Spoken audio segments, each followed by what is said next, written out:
Thanks all for coming. It's nice to see these crowds getting bigger and bigger.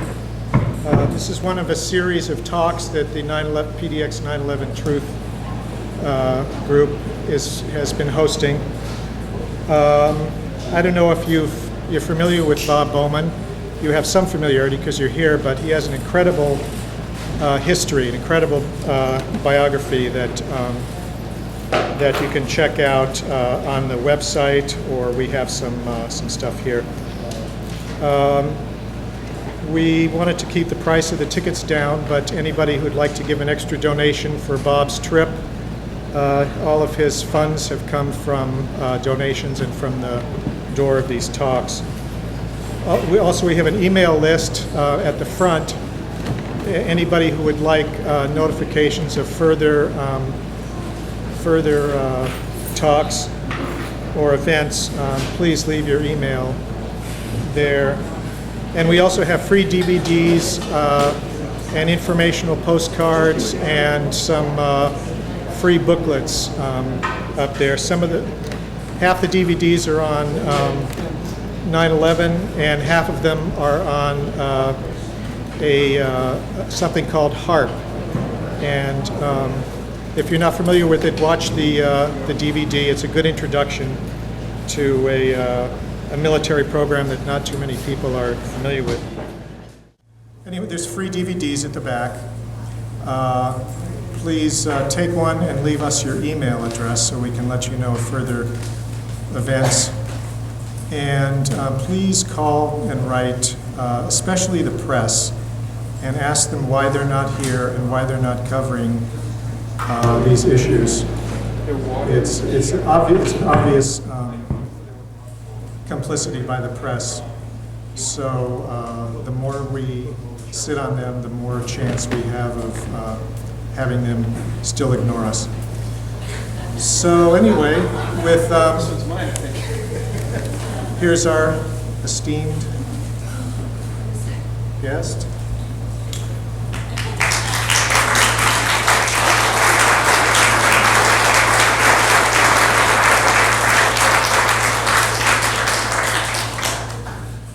Thank you very much, and thank you for coming.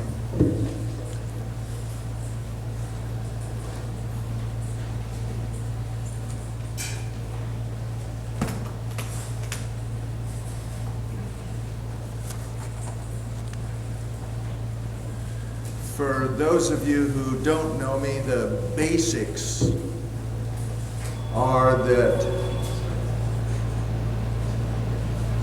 I'm a career Air Force officer, flew 101 combat missions in Vietnam as a fighter pilot in the F-4, directed all the Department of Defense Star Wars program under Presidents Ford and Carter.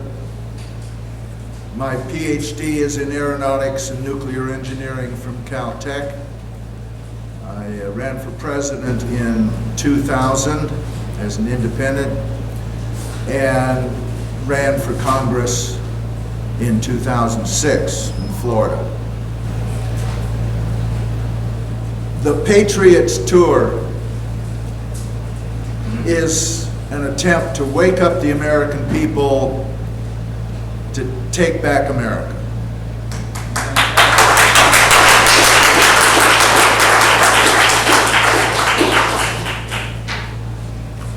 Now, my liberal friends from Eureka, California, and Eugene and Garberville, they can't do it by themselves. The old lefty peace movement can't do it by themselves.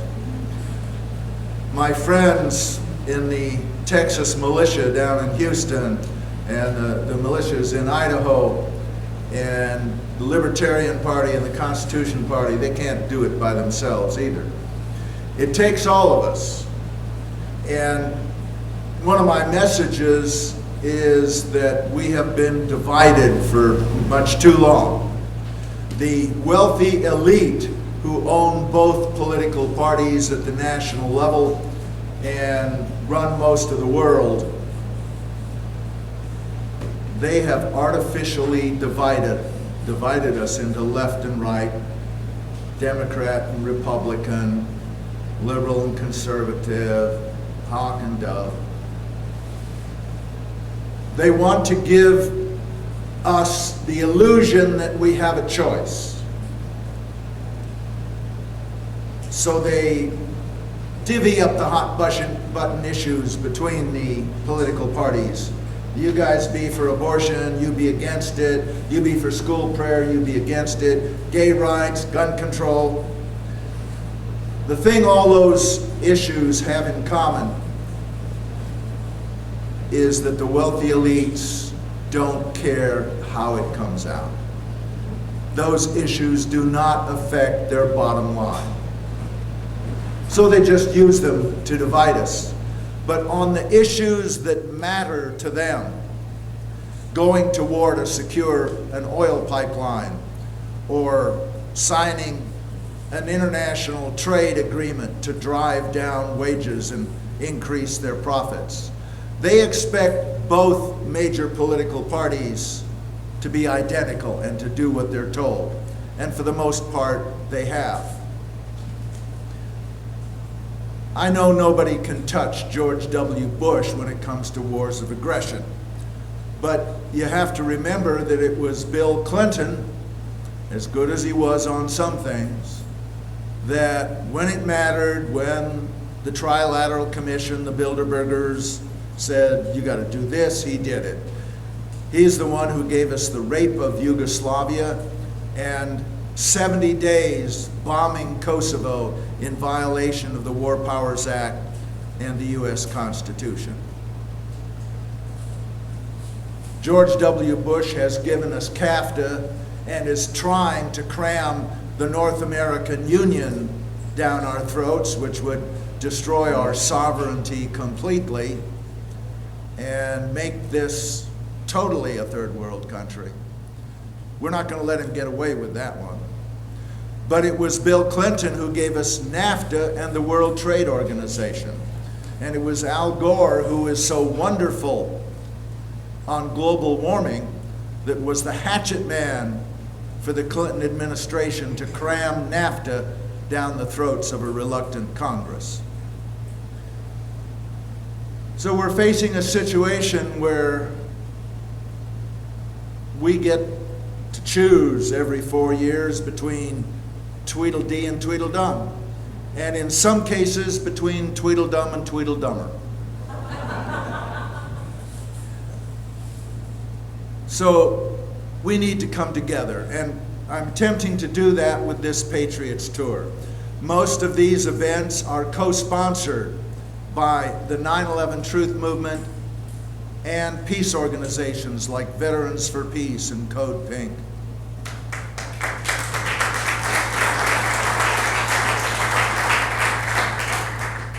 Many of my talks have been co-sponsored by the Green Party and the Libertarian Party. And once I leave town, these folks that probably never spoke to each other before then are now working together, and they're continuing to keep in touch because it's going to take all of us working together to take back America.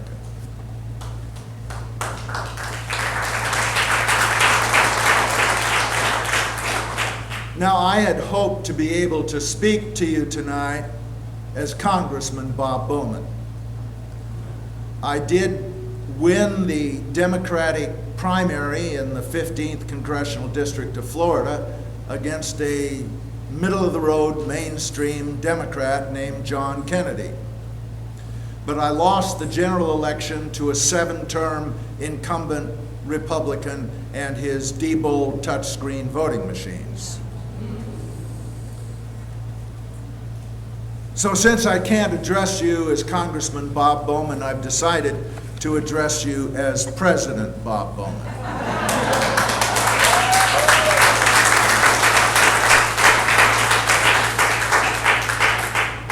I'm going to ask you to pretend that I'm giving my State of the Union address as President of the United States shortly after my inauguration. Your job, your role, is, as members of Congress, the Supreme Court, the Joint Chiefs of Staff, the Cabinet, various dignitaries. Accordingly, your role, your job, is to clap and cheer like crazy when you hear something you like, and sit on your hands when you don't. That's normal at these kinds of events. It's to tell the American people watching on television what they're supposed to believe. Seated behind me are the Speaker of the House and the President of the Senate, who is also, of course, the Vice President of the United States. Madam Speaker, Madam President, distinguished members of Congress, honored guests, and my fellow Americans. The United States is unquestionably number one in the industrialized world. Number one in our use of the world's resources. Number one in the production of pollution. Number one in the gap between the rich and the poor. Number one in deaths by gunfire. Number one in teen pregnancy. Number one in poverty among the elderly. Number one in citizens without health coverage. Number one in child poverty. Number one in homeless veterans. And number one in citizens behind bars. We are the world's number one debtor nation. Number one in the creation of new billionaires. Number one in school dropouts. Number one in poverty, homelessness, hunger, divorce, suicide, and oh yes, number one in military power, nuclear weapons, and military spending, as much as all the other countries in the world combined.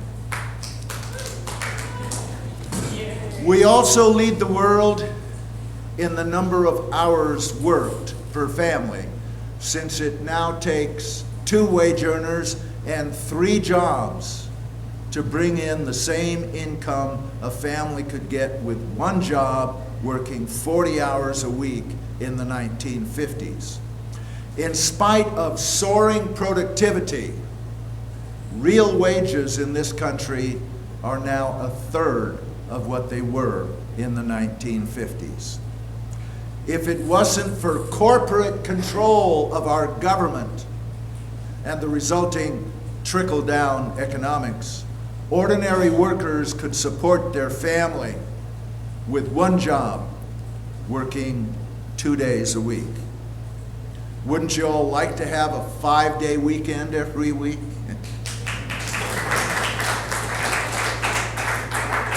That's the way it should be. If worker pay had kept up with executive pay, the average worker would now be making $1 million a year, and the minimum wage would be $171 an hour. What do you call a country where the gap between the rich and the poor is growing beyond bounds, whose principal exports are wood pulp and scrap metal, whose principal imports are manufactured goods, and whose fastest growing industry is the construction and operation of private prisons? I think you could call it a third world country. That is the State of the Union we have inherited.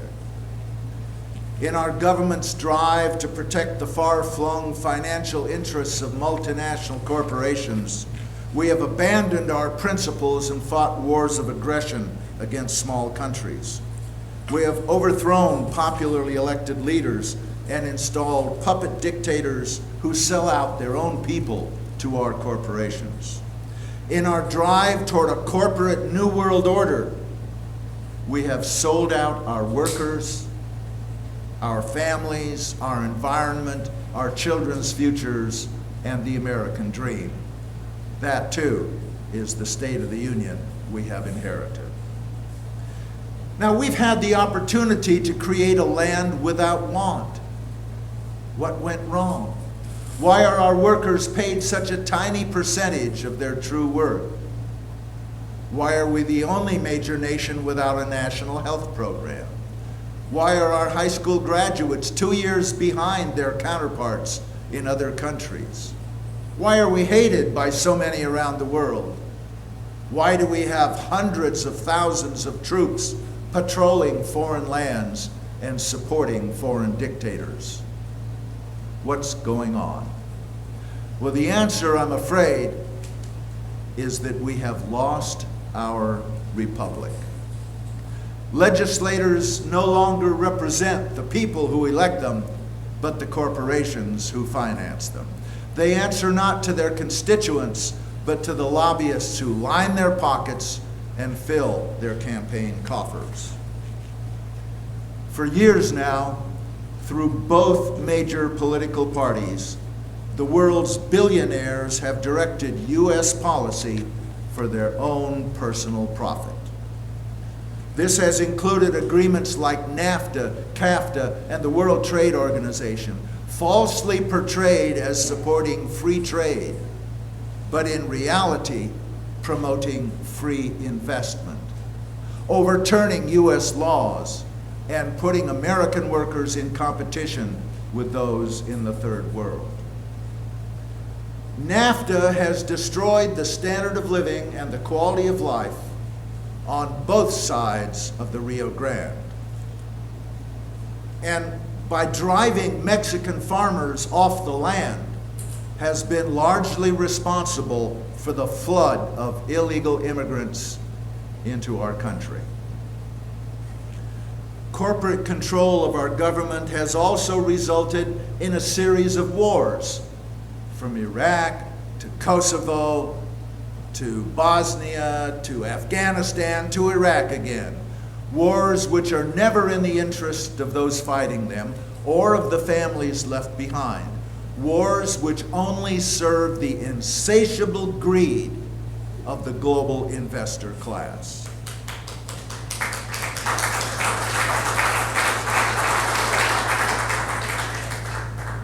Corporate power over our political system, over the media, and over most aspects of our lives is the greatest danger we face today. Those of us who dedicate our lives to peace, economic justice, and environmental preservation can make little progress in our struggles so long as ultimate power is in the hands of those who profit from war, poverty, and pollution.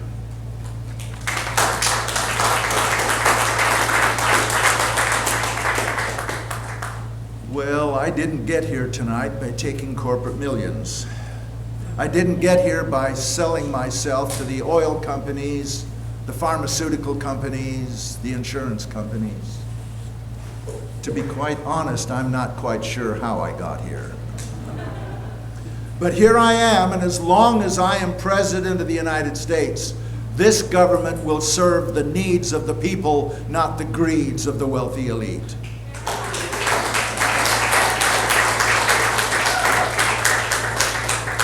Now, turning things around won't be easy. What our Constitution allows me to change, I shall. But for much of what needs doing, I'll need the cooperation of you in Congress, and I ask for it tonight. The Constitution does not make me the decider.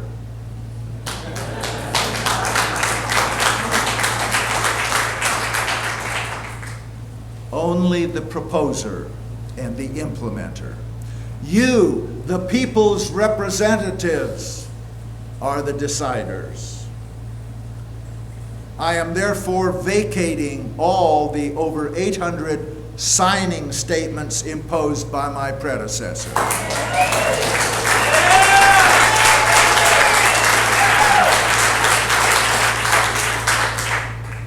I am revoking Presidential Directives 20 and 51, which give me dictatorial powers.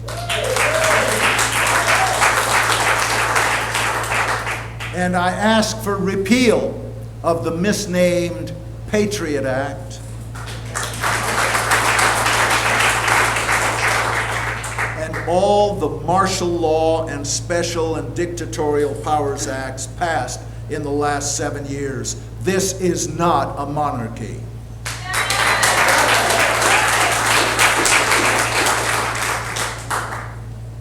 I warn you, members of Congress,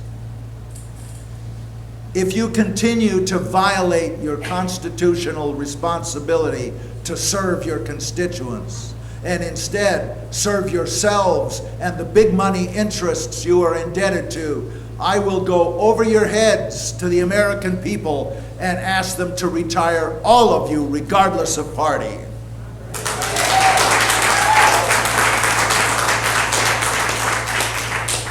I'll tell them to get rid of all of you who ignore the Constitution and attempt to protect the crooked, corporate-dominated status quo. We must sever the connection between big money and political power. This means electoral reform and media reform. Now, the latter can be done now. I have ordered the Federal Communications Commission to reinstate the fairness doctrine and equal time rules, and to re-implement the ban on multiple ownership. A free press is incompatible with corporate monopoly domination of the media. Now, electoral reform is a little more complicated. The immediate need is for paper ballots.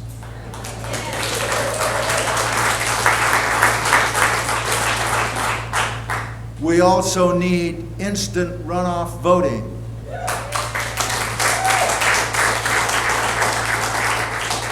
Proportional representation.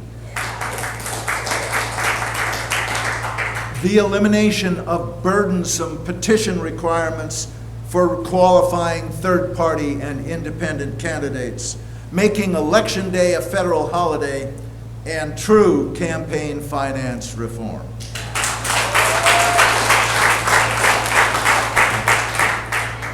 Now, once we separate big money and political power, everything becomes possible.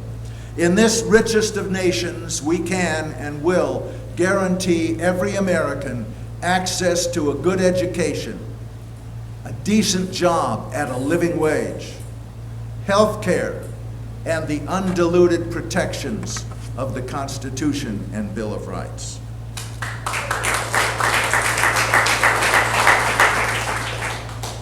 On health care, as a conservative, I believe that the only fiscally responsible way to provide universal health care is to kick the insurance companies out of health care completely.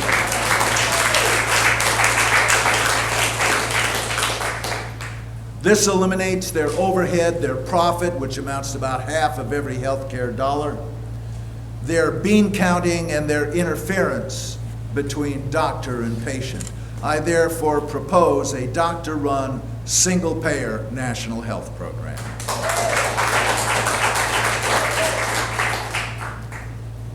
As a step toward the living wage, I propose that the minimum wage be indexed for inflation, and over a 10-year period be raised to what it would have been had it been so indexed at its creation. Currently about $14 an hour.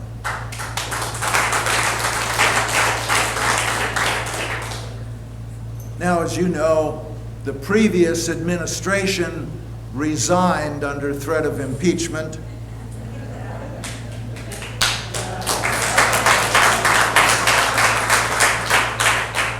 They were being impeached over their exploitation of the 9/11 tragedy to deceive this nation into unnecessary and illegal wars of aggression.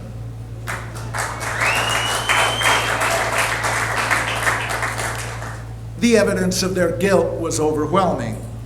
This evidence is in the PDX document calling for the permanent occupation of Iraq, justified by a new Pearl Harbor. It is in Richard Clarke's book, in which he notes an immediate attempt by the Bush administration to tie Iraq to 9/11, regardless of the facts.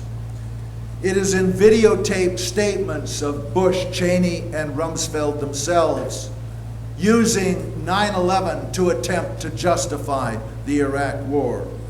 It is in CIA documents showing that Wolfowitz, Pearl, Libby, Feith, and others cherry-picked intelligence for use by Cheney and their other bosses. It is in the Downing Street memo, which says that the intelligence was being tailored to fit the policy.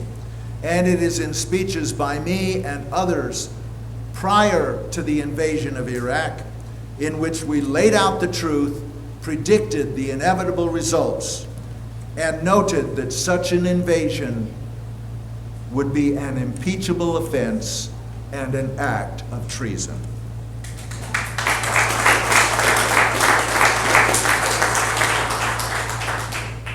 There is also evidence of a massive cover-up with respect to 9/11 itself. The official 9/11 report, tightly controlled by the White House, amounts to little but a gigantic cover-up.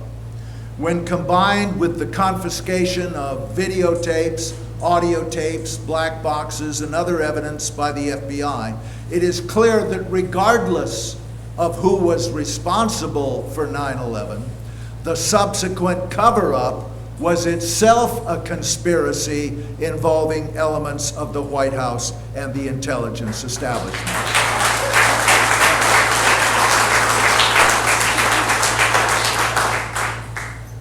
Now, this is important because, remember, Richard Nixon wasn't undone by the 2-bit break-in at the Watergate, but for the cover-up.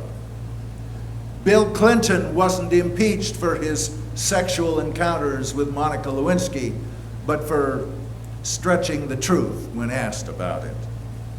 Scooter Libby isn't in jail for leaking Valerie Plame's identity, but for lying about when he knew about it. Martha Stewart didn't serve time for insider trading, but for not telling the truth. Is there anyone who believes that the Bush administration always told the truth about 9/11? This raises the question, if the Bush administration had nothing to hide, why did they hide everything? Were they covering up guilt or incompetence? If it was incompetence, why was no one demoted or fired or court-martialed or even reprimanded? And if they were protecting guilty parties, are they Saudis, Pakistanis, Israelis, Americans, all of the above? And why on earth aren't the people's representatives in Congress asking these questions and demanding answers?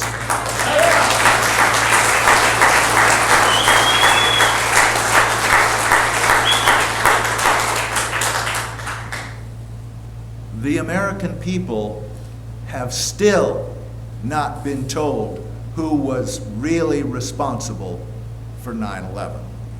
Dedicated researchers like Dr. David Ray Griffin, Dr. Kevin Barrett, Dr. Stephen Jones have proven that it could not have happened the way the Bush administration said it did.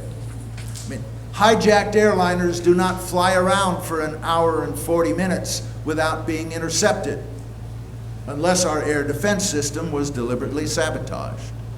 Steel skyscrapers do not implode and collapse at free fall speed because of a kerosene fire. Steel buildings do not collapse at all because of a kerosene fire. Never have and never will.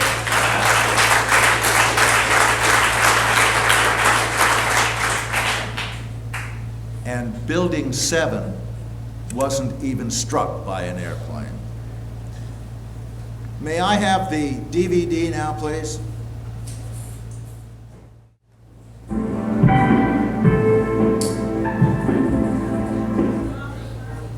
More on the latest Here you go. building collapse in New York. You might have heard a few moments ago, I was talking about the Salomon Brothers building collapsing, and indeed it has. Apparently that's only a few hundred yards away from where the World Trade Center towers were.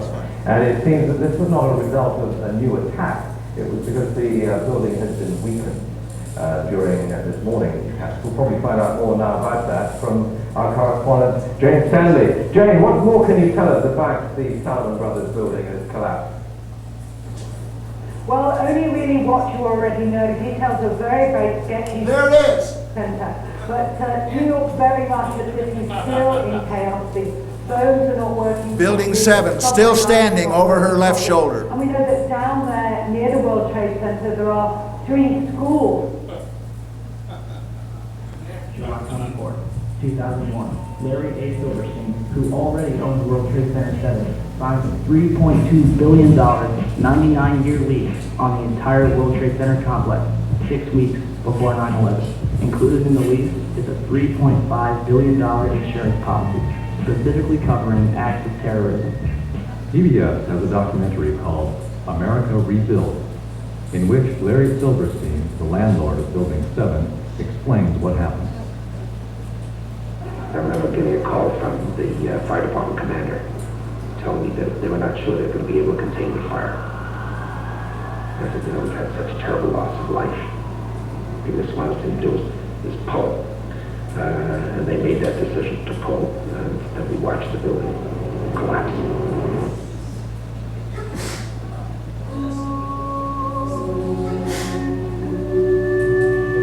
Watch how the building buckles in the middle first and then comes right down in its footprint.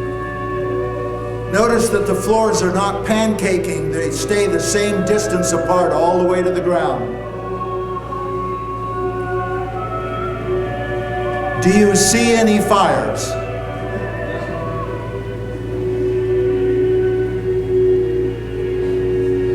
Experts in the field tell us that this is a perfect example of a controlled demolition.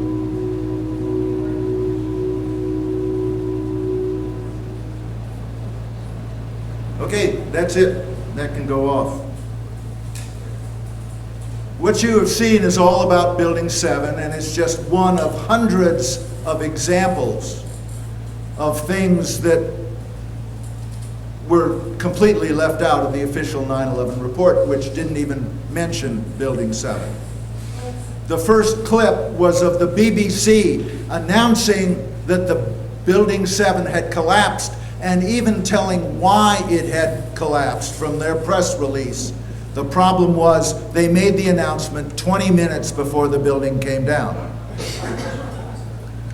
Then there was about Larry Silverstein and his $3.5 billion worth of insurance against terrorism on the building taken out 6 weeks before 9/11, and his decision to pull it, which is jargon for a controlled demolition. And finally, you just watch the building. Now, there are millions of 9/11 truthers in this country who believe this is a smoking gun, which proves 9/11 was an inside job. But even if they're wrong, even if the Bush administration's official conspiracy theory is essentially correct, you know, the one about 19 Arabs with box cutters and an old man on a dialysis machine in a cave. Even if that official conspiracy theory is essentially correct, the American people still need to know why their multi-trillion-dollar defense establishment was unable to protect even their own headquarters from an unarmed aircraft.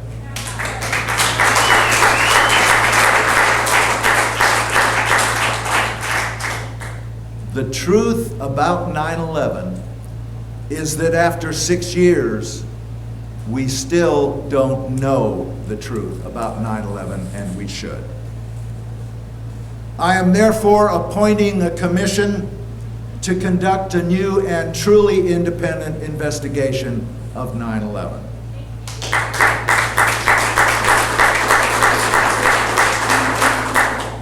It will have oversight by a few of you in Congress, by Senator Max Cleland, by Dr. David Ray Griffin of the 9/11 Truth Movement, by Karen Breitweiser and Mindy Kleinberg, representing the families of victims, and by Sybil Edmonds and other whistleblowers in the FBI.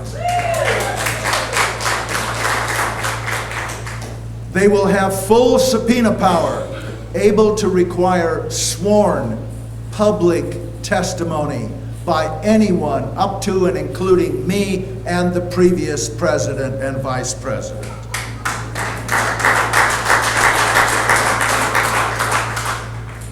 We've had enough so-called testimony behind closed doors with no oaths and no transcripts. This time, we want the truth. The new commission will examine all the evidence, even that which seems to contradict the official story, and it will have no predetermined conclusions about who the conspirators were. There have been all too many Pearl Harbors, Gulfs of Tonkin, 9/11s, and Reichstag fires. We must make it clear that the truth will out. Never again must we allow this nation to be stampeded into war under false pretenses.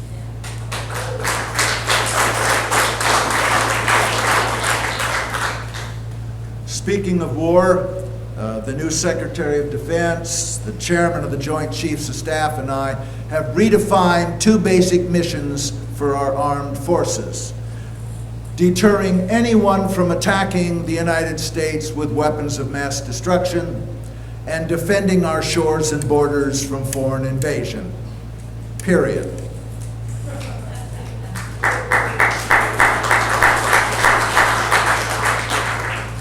This redefinition of mission will, after a few years of transition, result in a peace dividend of $400 billion per year.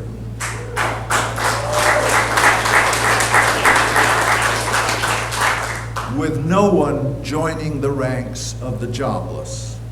Until new contracts come out for renewable energy, non-polluting transportation, and the rebuilding of our infrastructure, there are to be no layoffs. If we can pay farmers not to grow crops, we can pay engineers and machinists not to build weapons.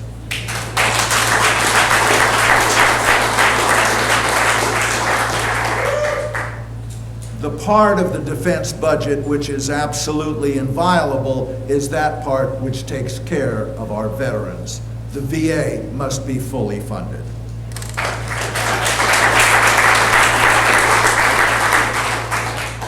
The cost of caring for the combat veterans of the Iraq War alone will amount to trillions of dollars over their lifetimes. But it is a cost we must bear. The signature wound of this war has been brain trauma, and yet the Bush administration slashed the budget for the Brain Trauma Center by 50%.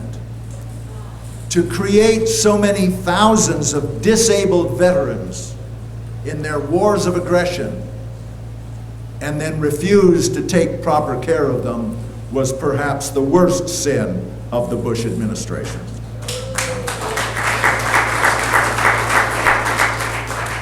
The care of those wounded in action, racked by PTSD, and poisoned by depleted uranium is not a discretionary expenditure to be avoided by delay, denial, and bureaucratic red tape. It is a solemn obligation of this government, and it will be met.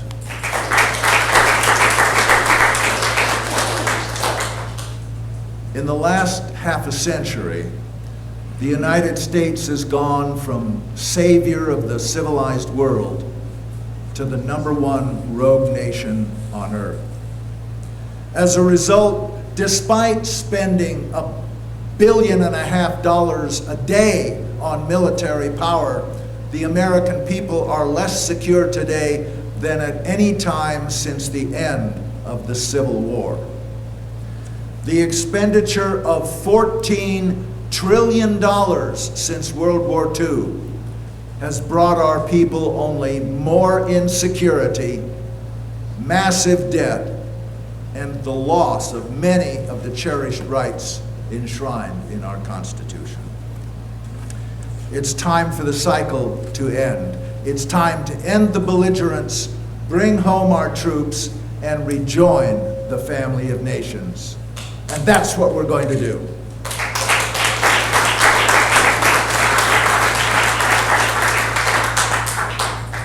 To set the stage for discussing our plans for Iraq, I'd like to give you a little historical background.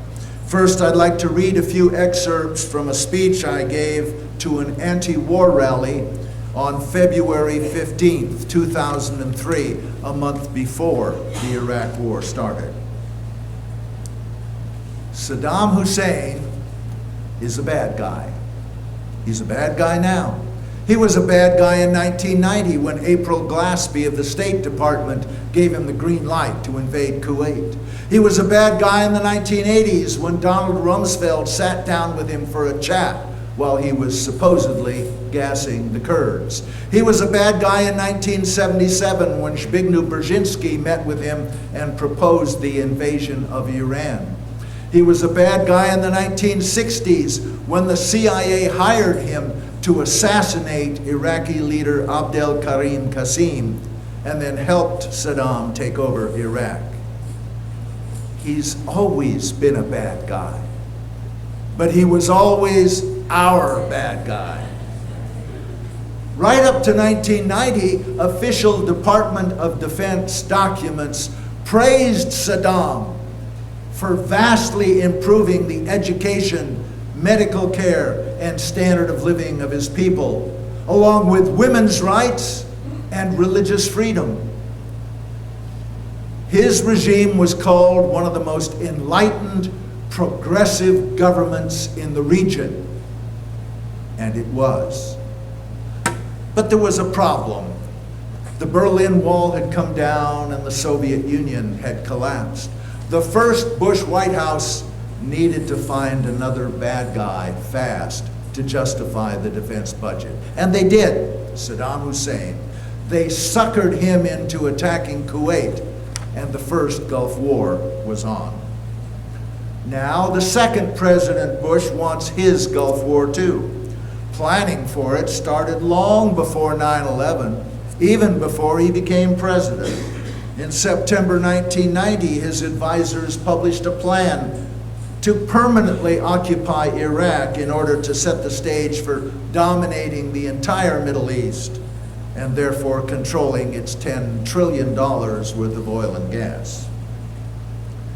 Starting a preemptive war against Iraq would be immoral, would be costly in terms of American lives and in dollars, would require us to keep troops in Iraq indefinitely, would come between us and our allies, would incense the Arab world, would provide Osama bin Laden with thousands of new recruits, and would therefore cause an enormous increase in the terrorist threat.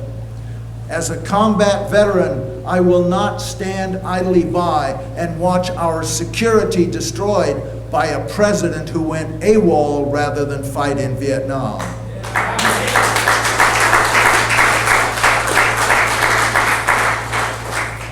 When I joined the Air Force, I swore to uphold the Constitution against all enemies, foreign and domestic, and that includes a renegade president.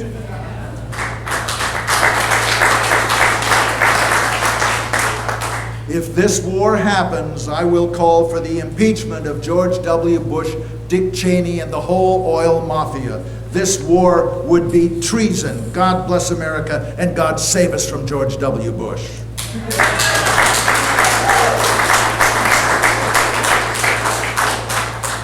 Now that was February 15th, 2003. A month later, troops were massed in Kuwait, but shock and awe hadn't yet started. This is a little of what I said on March 15th, 2003, on the eve of the war. Let me read you a couple of quotes. Quote, "This war is a defensive war. It was forced upon us by our enemies who wish to destroy our nation.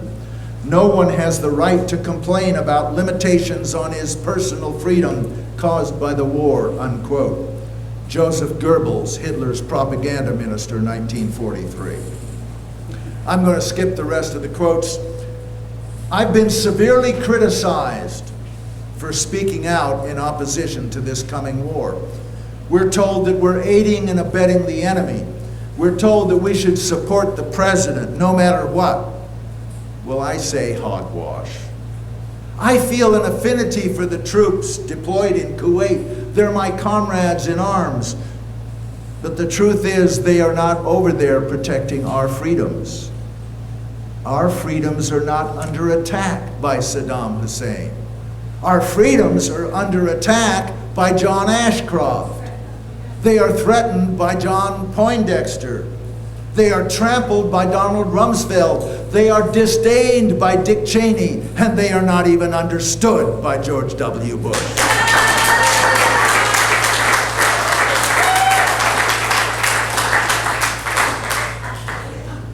The troops surrounding Iraq are not protecting us.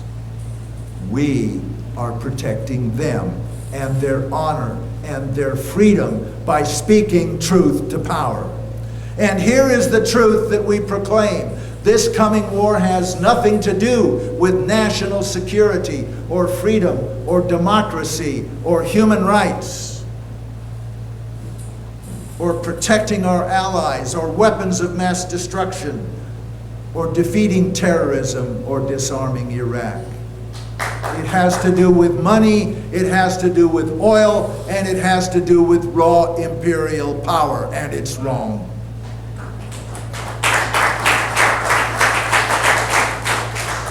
A preemptive war is immoral, illegal, unconstitutional, a war crime against the people of Iraq, and treason against the United States of America.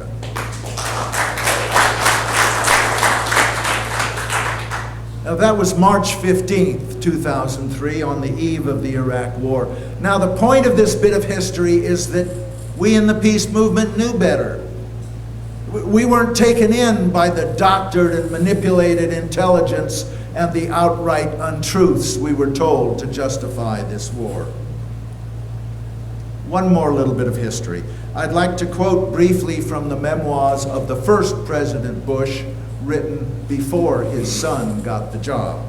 Quote, "Trying to eliminate Saddam would have incurred incalculable human and political costs. We would have been forced to occupy Baghdad and, in effect, rule Iraq. There was no viable exit strategy we could see. Had we gone the invasion route, the United States could conceivably still be an occupying power in a bitterly hostile land," unquote. My sisters and brothers, it's just too darn bad his son doesn't read. Now here we are, 4 years and 3,500 American lives later.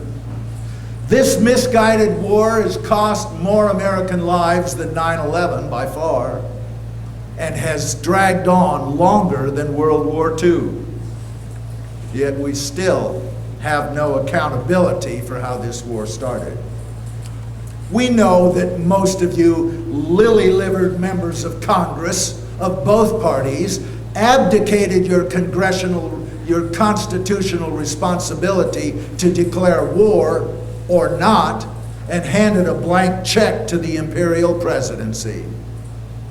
We also know you were lied to by George W. Bush and his people, but what I can't figure is how you believed those lies. I sure didn't.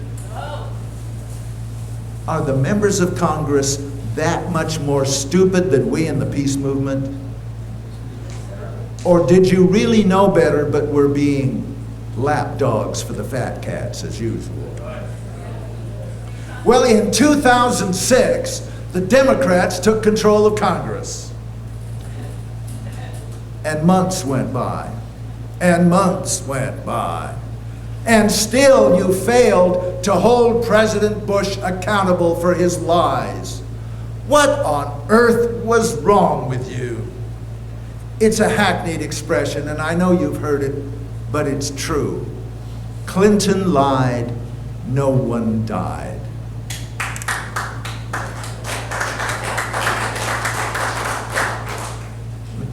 If it was okay to impeach Bill Clinton for fibbing about an event which only embarrassed his family and soiled a blue dress,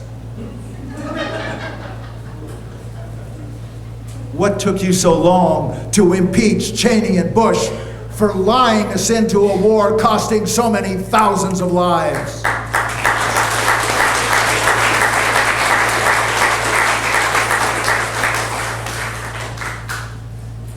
If it was right for Richard Nixon to have to resign under threat of impeachment for covering up an attempt to peek at the other party's plans, why was it not right for you to immediately get rid of those responsible not only for the 2 deadly wars of aggression, but also for the loss of habeas corpus, spying on American citizens, torturing suspects in the phony war on terror, saddling our grandchildren with trillions more in debt, giving away our sovereignty with the North American Union, and subverting the Constitution itself?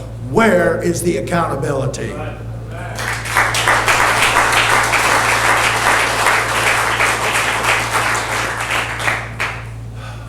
Much changed while George W. Bush was in office. Nearly 3,000 died on 9/11. Many more than that died in his wars and occupations. There are more than 25,000 wounded soldiers whose lives will never be the same. There are tens of thousands of young men and women with serious psychological problems because of what they have seen and what they have done. There are hundreds of thousands poisoned by depleted uranium who will suffer lives of pain and disability, and who will father thousands of children with severe birth defects. Our military services are depleted and demoralized. The VA system is overwhelmed. The National Guard and Reserves have been subjected to tour after tour, disrupting lives for even those lucky ones that return unscathed. Jobs have been lost. Marriages have been destroyed. Homes have been foreclosed. Children have been estranged. And natural disasters like Katrina have been undealt with. And still, there was no accountability. And that's just here in the US. In Iraq, it's even worse. Religious liberty was lost.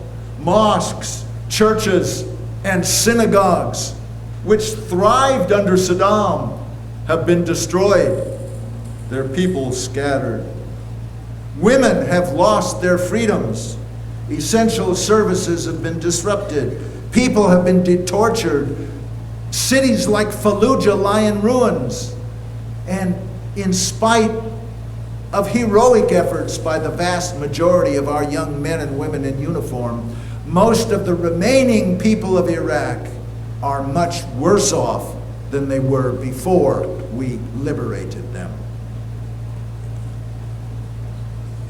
More than 4 years of war have destroyed Iraq, destroyed our standing in the world, destroyed our national security, destroyed our civil liberties, destroyed precious lives, and brought our nation to the brink of financial disaster. And it was all predictable because we, in fact, predicted it. The hundreds of billions of dollars already spent on this war have not just vanished. They have gone to Condoleezza Rice's Chevron Texaco, and Dick Cheney's Halliburton, and George Bush's Carlyle Group, and through their lobbyists into the pockets of you congressional incumbents. Perhaps that's why there was no accountability.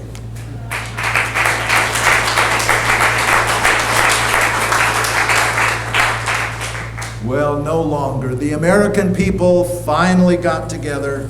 From all across the political spectrum, they have demanded a government which follows the Constitution, honors the truth, and serves the people. And that's what we intend to give them.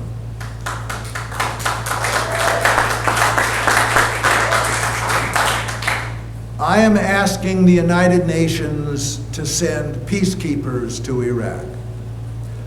But whether or not they do, we will leave within 3 months. We are going to support what's left of our troops by bringing them home while they're still alive.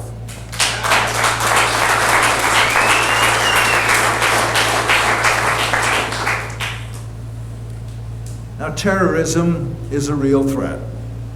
In the short term, we must protect the American people from the terrorists our misguided policies have already created. This means enhancing port security, beefing up cockpit doors, strengthening the Border Patrol and the Coast Guard. These things we will do. But in the long term, we must stop making more terrorists. That means stopping policies and actions which make people fear and hate us. It means listening to the legitimate grievances of peoples we have wronged and then changing our ways. Only one thing has ever ended a campaign of terror anywhere in the world: separating the handful of terrorists from the larger community upon which they depend.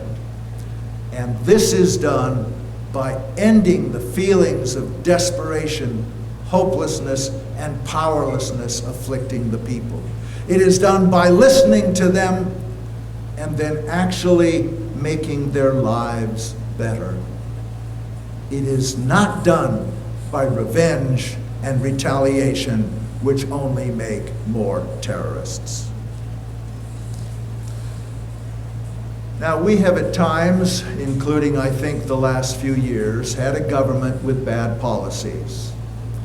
But we are a good people. What we have long needed is a government which reflects the values and goodness of the American people. Our values and goodness are not reflected by a government which violates international law in its conflicts and denies its own citizens their constitutional rights.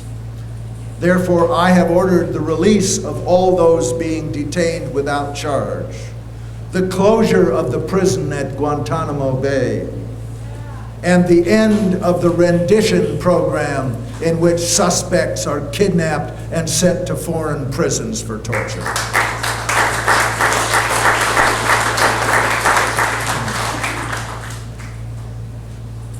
We've had well over 100,000 Blackwater mercenaries in Iraq, earning from $150,000 and up, paid by the American taxpayer.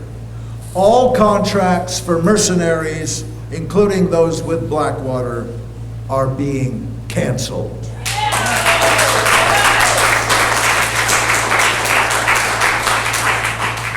This includes contracts with the Department of Defense, the CIA, and the Department of Homeland Security, which, by the way, is being abolished.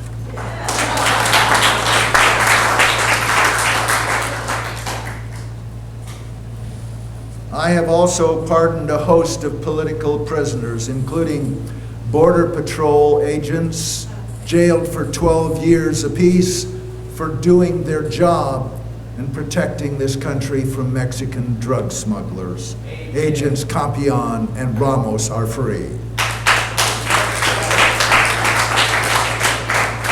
I have also pardoned Leonard Peltier and Mumia Abu-Jamal.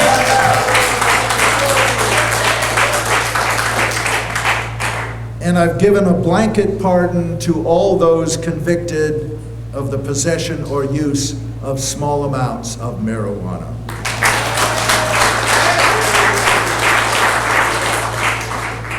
But I have to admit to you, I have not pardoned Scooter Libby.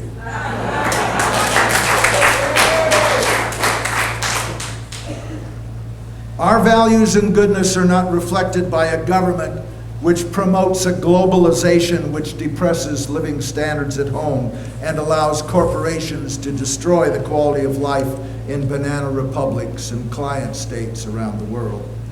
The WTO, the IMF, and the World Bank have caused untold suffering. If we can't reform them, we will abolish them.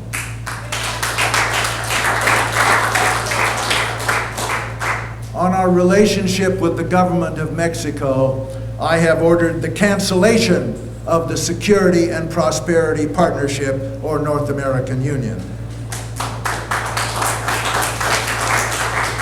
And if you haven't heard of it, you better start watching Lou Dobbs.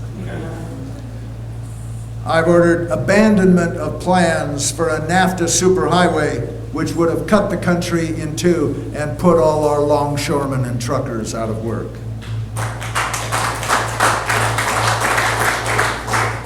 And I have ordered the suspension of NAFTA completely until the government of Mexico gives its workers union rights, protections for safety, health, and the environment, and wages at least matching the U.S. federal minimum wage.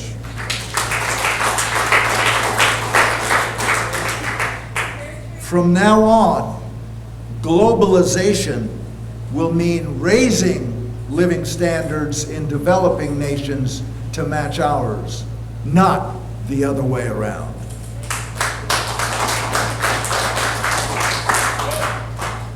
Our values and goodness are not reflected by a system in which all our personal income taxes go to pay interest on a staggering national debt created out of thin air. The Constitution authorizes Congress to print our money, not a private cartel mostly owned by the Queen of England. I asked Congress to pass legislation buying back and then eliminating the Federal Reserve.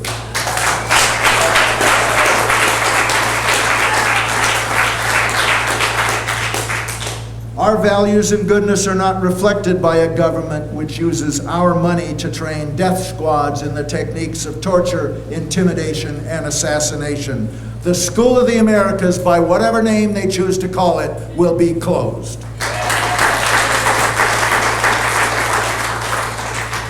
By the way, as Commander-in-Chief, I have ordered that the students presently attending the school be shown the movies Romero and Panama Deception and then sent home.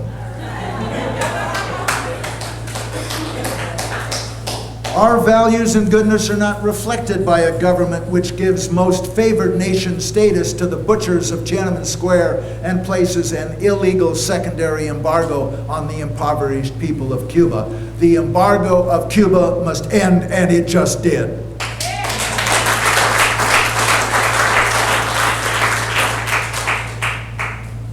Now, we need advance information on the activities of Al-Qaeda and those who wish to do us harm.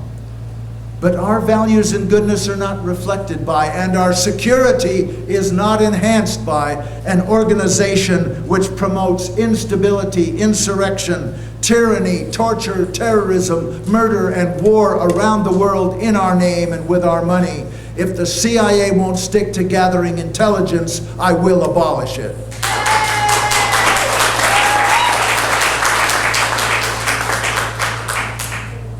Our values and goodness are not reflected by a government which sends its working class youth around the world to kill the sons and daughters of working people in other countries.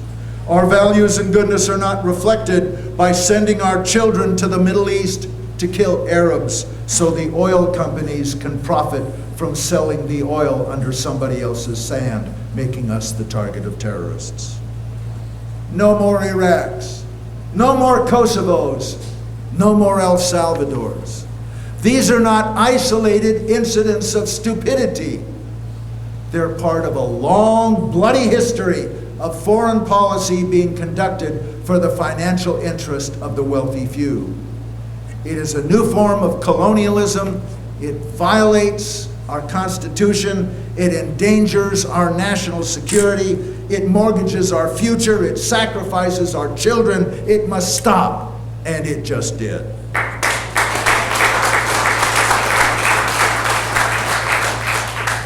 As president, I will use the men and women in our armed forces to protect our borders and our people, not the financial interests of Folgers, Chiquita Banana, Halliburton, and Exxon. Needless to say, there will be no attack on Iran. Jimmy Carter, my special envoy to the Middle East, will be meeting with them to solve our differences. And when he finishes that, he's going to take care of the Palestinians and Israelis.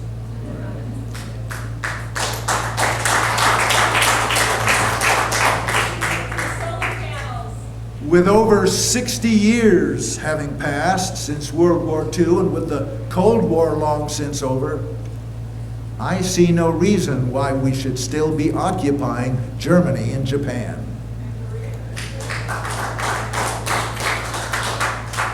Our global military presence will end within 2 years. This is not isolationism, it is common sense. It is in the security interest of our people, and it is following the Constitution for a change.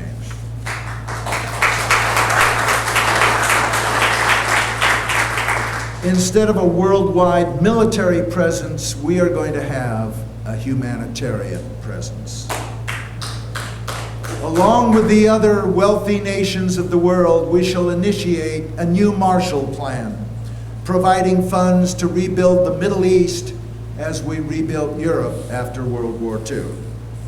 We will also have a domestic Marshall Plan, fulfilling the unkept Bush promises to rebuild New Orleans and the debt forgiveness for the poorest of nations, starting with those in Africa.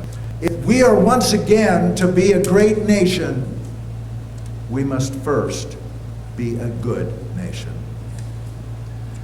Finally, I'd like to speak directly to the American people.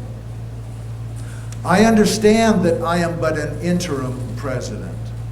I could never be elected under the present system. I know I tried in 2000. And I am unlikely to even finish out this term, partly because I have terminal cancer from Agent Orange, and partly because there are powerful interests with billions of reasons to want me assassinated. Oh, by the way, if you suddenly hear that I have committed suicide by shooting myself in the back with a shotgun 3 times, you might be just a little bit suspicious. Now, they'll call you a conspiracy theorist, but be suspicious anyway. But you know, it won't matter. They can kill me, but they can't kill what we have started. It's too late for that. My words heard tonight by a few will tomorrow reach many. Through the internet, the vision of the Patriots will spread across the land and around the globe. You, the American people, will not let it die. I'm unlikely to get there with you, but like Brother Martin, I have been to the mountaintop and I have seen the promised land. What I have seen is an America that seeks not to be king of the hill, nor subservient to the World Trade Organization, but to be a sovereign, responsible member of the family of nations, nothing more and nothing less. An America that is free of the threat of terrorism because it is no longer feared and hated. An America that leads the world, not just with military might, but with its vision, its compassion, its democracy, its productivity, its freedom, its standard of living, its care of the global environment, its treatment of its own people, and its goodness. It's an America in which every person regardless of their race, creed, color, age, or sexual orientation, is valued and lives in dignity. Every person is cared for. Every person is free to choose his or her life partner. And every person is free to reach his or her full potential. It's an America in which every family can be supported by one wage earner with one job paying a living wage. It's an America in which single parents can freely choose to stay home to care for their children, or to work outside their home in the knowledge that their children are cared for in a safe and nurturing environment. It's an America in which health care is provided as a right. It is an America in which our youth spend 2 years in the American World Service Corps, perhaps in the Peace Corps, or AmeriCorps, or Habitat for Humanity, or any one of dozens of organizations in exchange for their higher education.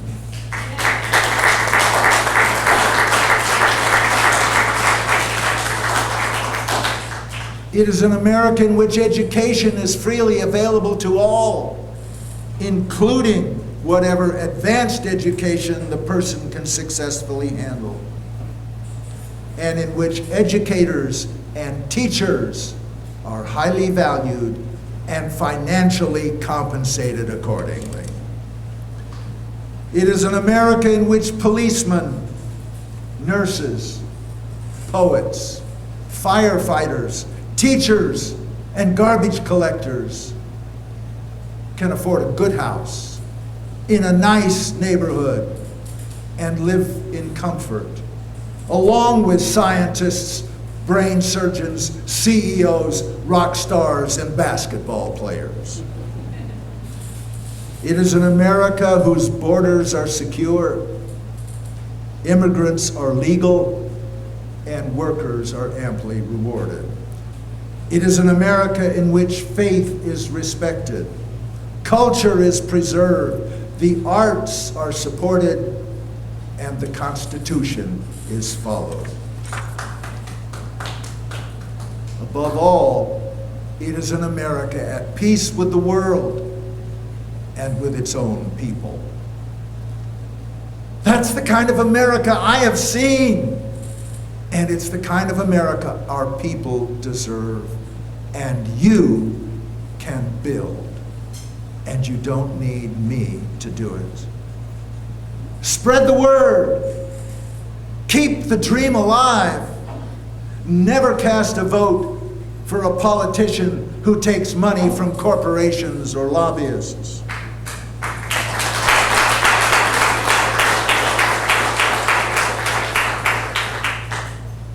And never elect a president who raises $100 million from special interests or who is the darling of the corporate media. Cleave to your brothers and sisters all across the political spectrum in demanding the basic reforms I've outlined tonight. And never settle for anything less than government of the people, by the people, and especially for the people.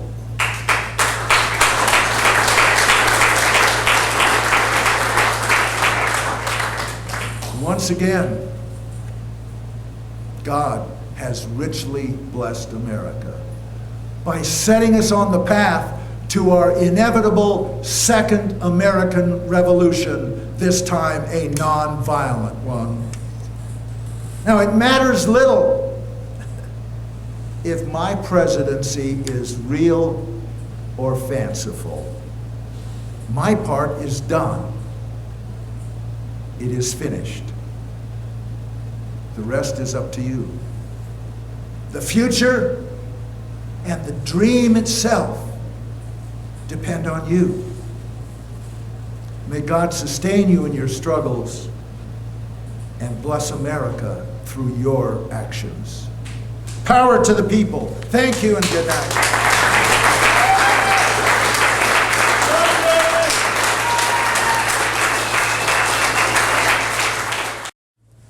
This will be the first State of the Union address followed by a question and answer period.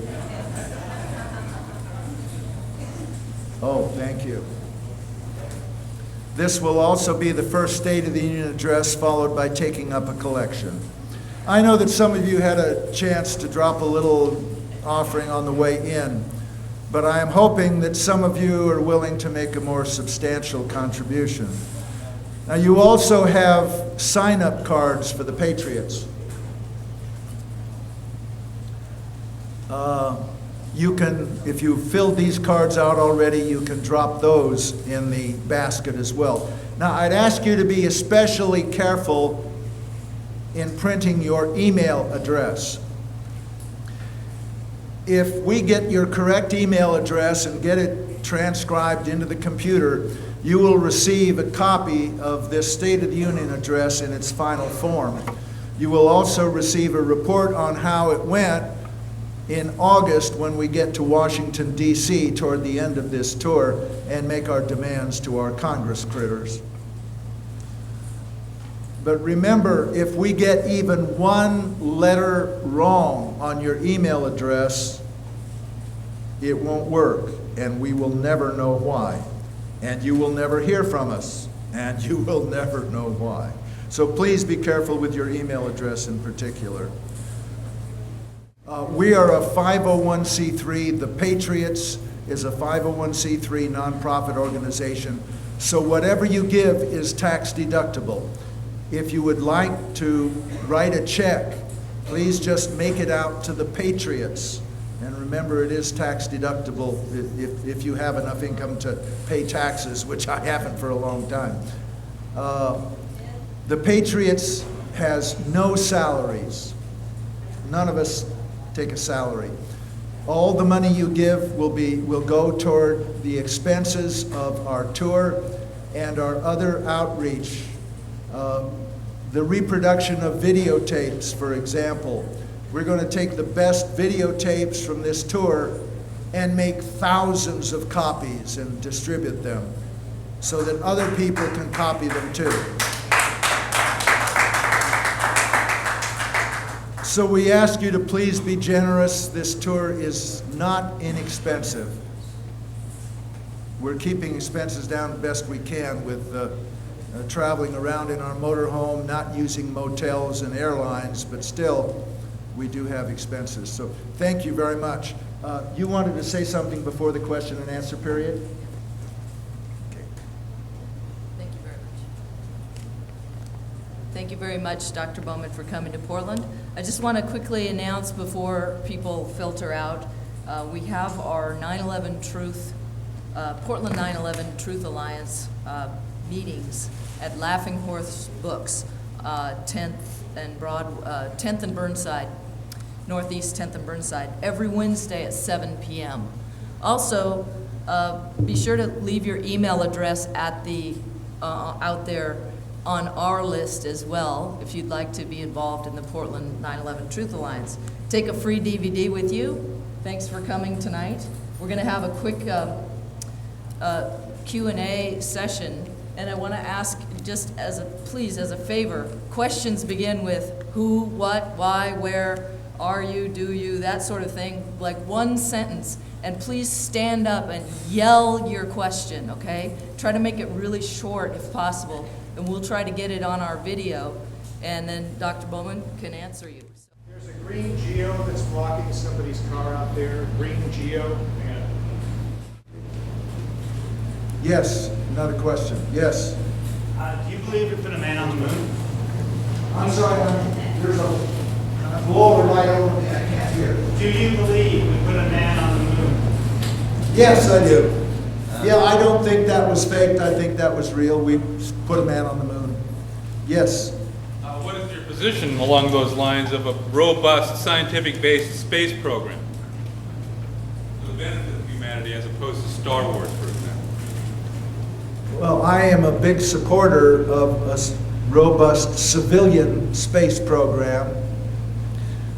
I think that manned spaceflight should continue at a careful, moderate pace but that the emphasis, wherever possible, should be on robotic missions. And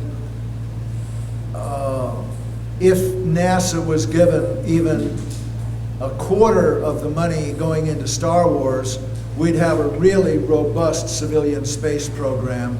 And I've been fighting to get the offensive Star Wars program canceled for 25 years.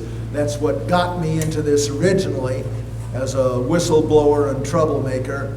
I gave my speech against Reagan's Star Wars over 5,000 times during his presidency to keep weapons out of space.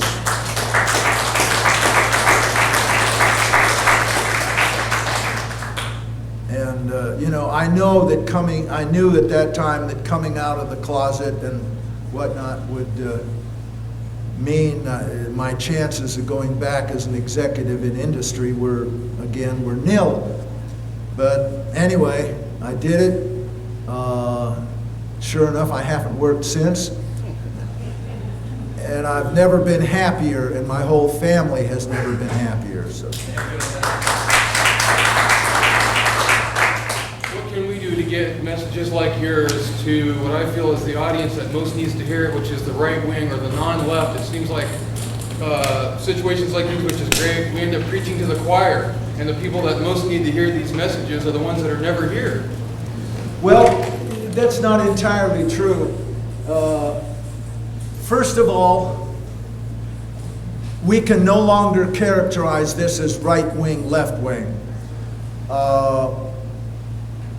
Real conservatives are not the kind of people we have in the White House. Real conservatives stand for fiscal responsibility, the avoidance of foreign military entanglements, and protecting the individual civil rights of Americans.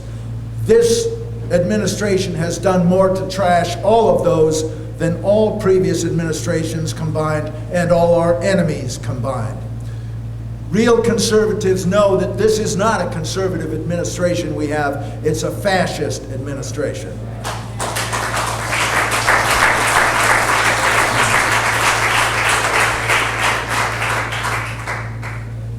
Like I said at the beginning, we have been artificially divided and made to fight against each other rather than identifying our real adversary and joining together against the corporate elite. We need the left wing and the right wing. We need the whole bird if it's going to fly. But yeah, we've had a lot of people at these talks who were not convinced when they walked in. I know that by and large, we're preaching to the choir, but there's a lot of you out there who don't really know what the North American Union is, and you should. There are a lot of you out there tonight that haven't heard of Campion and Ramos, and you should. I think my job in a forum like this is to do a little education and a lot of inspiration. I can't do this by myself, and I know that. This many people in a room is great. But even with that, you add them all up, by the time the tour is over after 4 or 5 months, it's not enough. So each of you has to drop your own pebbles in the pond and make your own waves. It has to multiply. I'm not going to take back America, you are. Right?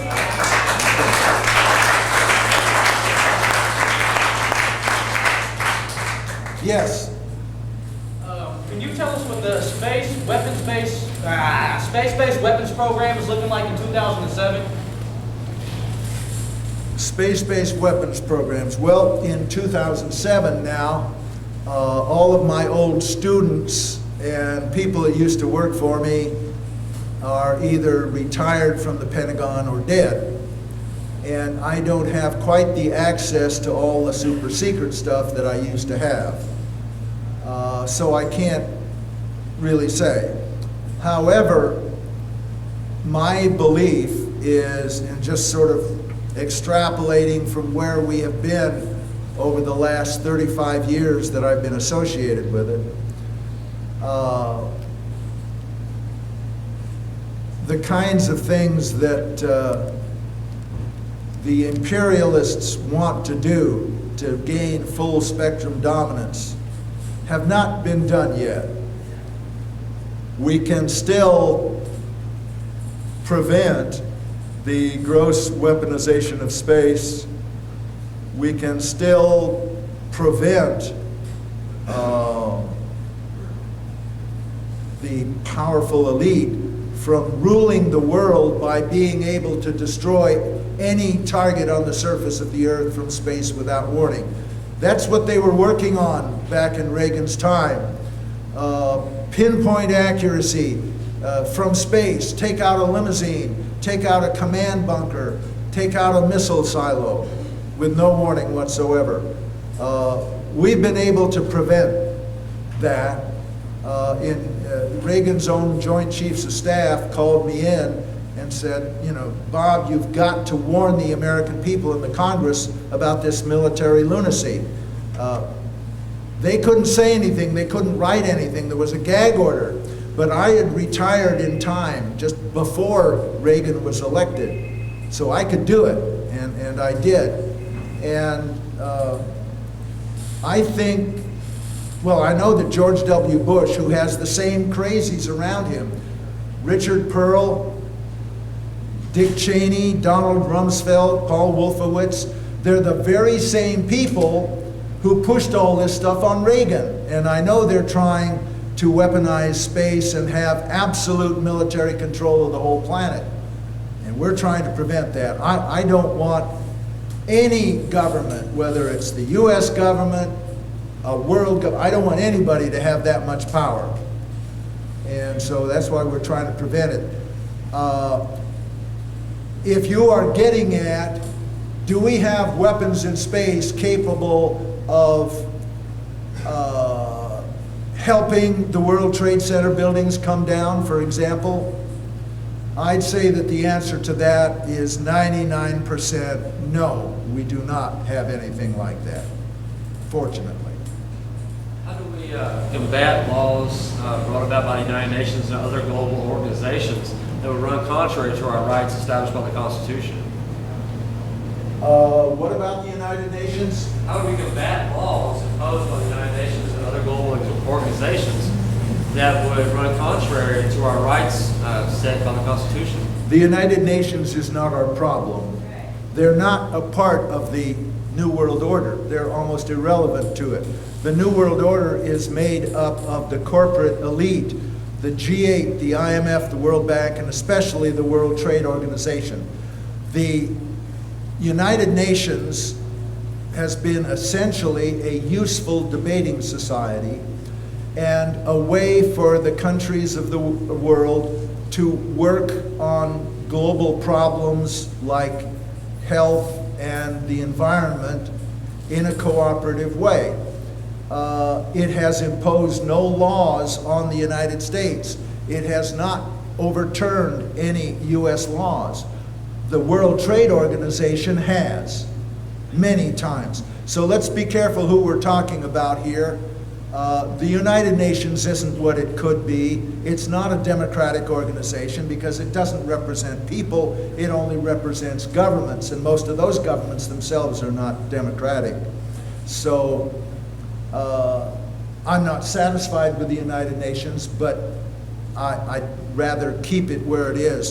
But I want to get rid of these other organizations that are stepping on our sovereignty. Yes? In fact, has not the... I can't hear you. In fact, hasn't the United Nations, through the efforts of the Security Council, which is dominated by the wealthiest nations with nuclear arms, hasn't the United Nations, in fact, often been a tool of corporate interests, international corporate interests, to enforce corporate policies and the agenda of the wealthy elites on countries throughout the world. Hasn't the UN, through the Security Council, been an instrument of the corporations in imposing their will on countries around the world? And I would say hardly at all. Authorizing George H.W. Bush to do the first Gulf War was probably the only example I can think of. For the most part, in order to get the Security Council to do anything, you need the United States to say okay, you need Russia to say okay, you need China to say okay. This is very difficult to do. And the other thing is that the Security Council has no enforcement capability. So I think it is almost totally irrelevant to the New World Order. Yes? Mr. President. Yes. That was by far one of the greatest State of the Union speeches, and the one I wanted to hear and I didn't even know about, you know, now that I've heard it. I think I didn't hear you talk about one topic, and it came up especially when I was thinking, when he tells us that now it's up to the American people that any leader that speaks truth to power is ready, you know, knows that they might get assassinated, so it's up to the American people. So I'm wondering, have you already eliminated the No Child Left Behind, and how can we educate our children? Yeah, you must realize that there's a lot of things I left out, all about imposing tariffs to protect our industry and to get our manufacturing base back, all about the environment and how we should become independent of petroleum products for our vehicles. There's a world of things I didn't get a chance because of time limitations to talk about, but No Child Left Behind. If you read my old campaign website, Bowman2008.com, and I have not committed to run again, we just updated the name of the site. You will find quite a bit in there on education, and I am very much against No Child Left Behind. The federal government's role in education should be to provide funding to sort of level the playing field between the rich and the poor states and school districts, but the decision should be left up to local school boards. No Child Left Behind is just the opposite. It is unfunded mandates telling local school boards what they have to do and making it necessary for teachers to teach to a test instead of educating our children. It is totally wrong, and we ought to get rid of it.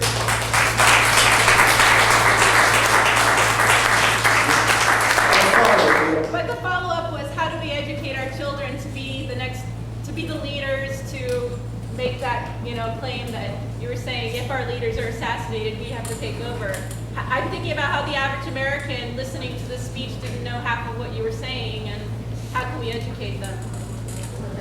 Well, first of all, a great many of the people out there are working 2 and 3 jobs and don't have the time or energy to get involved in something like this. But somehow we've got to get the message to them that it doesn't have to be that way. They shouldn't have to work 2 or 3 jobs to get by. And if we can get that message to them, maybe they will listen to the rest of the message. Yes?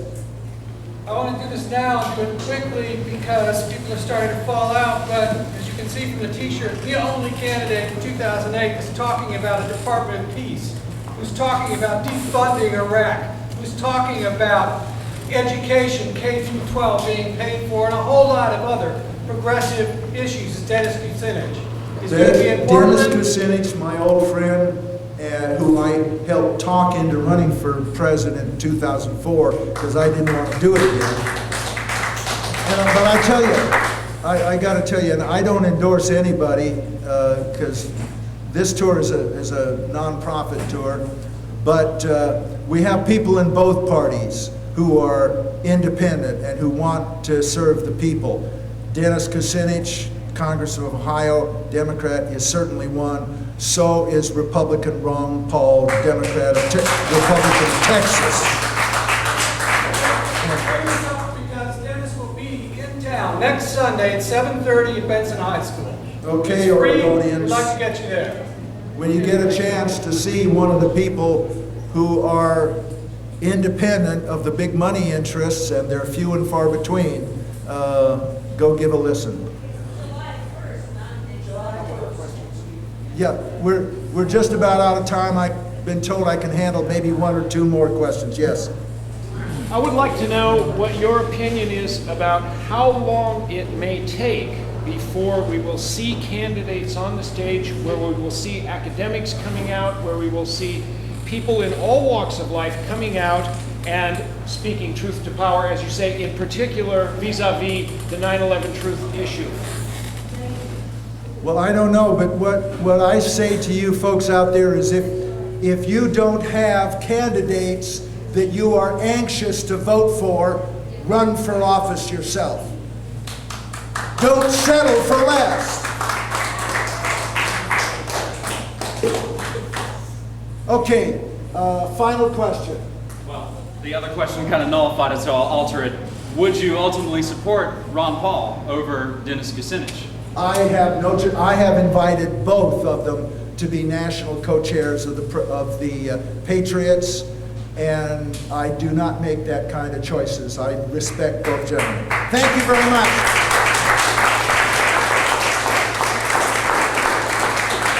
Let me leave you with this.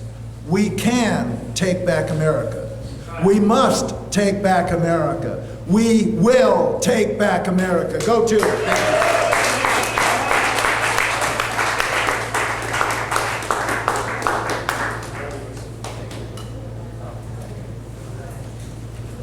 You're all invited to come to Laughing Horse Books Wednesdays at 7. PDX 9/11 Truth Alliance meets over there, 10th, just north of Birdsong.